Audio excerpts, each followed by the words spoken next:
اس باتیں اور مردود نظریات کے شکار ہو جائیں گے تو اس کے بعد انہیں سمجھانا بڑا مشکل ہوگا.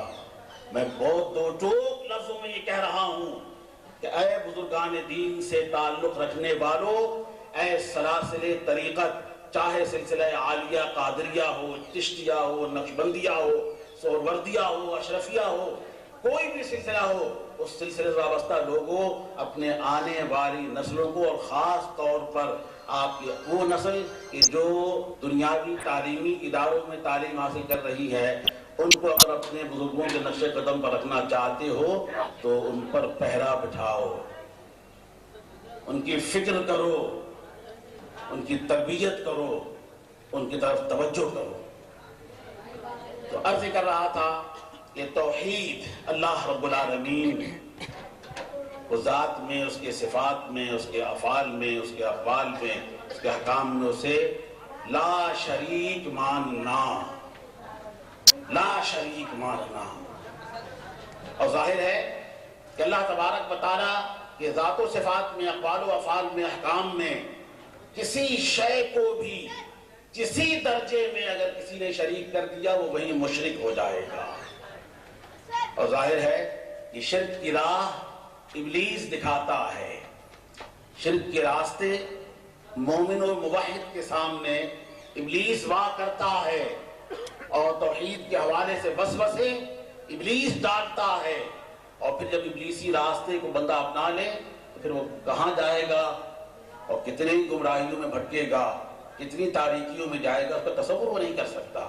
اللہ سبحانہ و تعالی نے ارشاد فرمایا ان اللہ لا یغفر ان یشرک بہ ویغفر ما دون ذلک.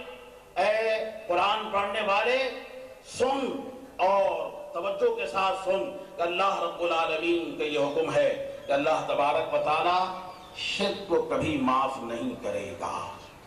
اللہ تبارک و تعالی مشرک کو کبھی معاف نہیں کرے گا. علاوہ شرک کے جتنے بھی اکبر الکبائر کا بندہ مرتکب ہو جائے، عاجزی کے ساتھ رو کر گر گرا کر اللہ رب العالمین کی بارگاہ میں پہنچے، اللہ معاف فرما دے گا.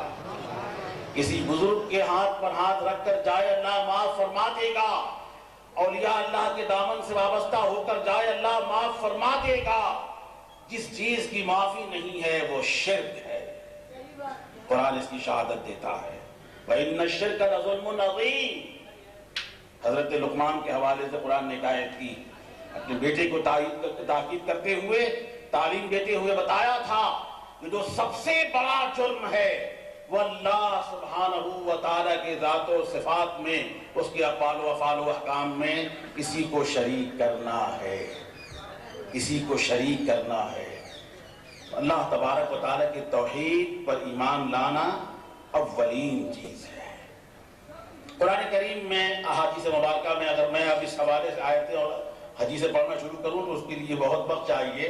بنیادی تصور پیش کر رہا ہوں کہ اللہ تبارک و تعالیٰ نے اپنے کلام مجید میں سب سے پہلے اپنی وحدانیت پر ایمان لانے کا پیغام دیا ہے، توحید پر ایمان لانے کا حکم دیا ہے.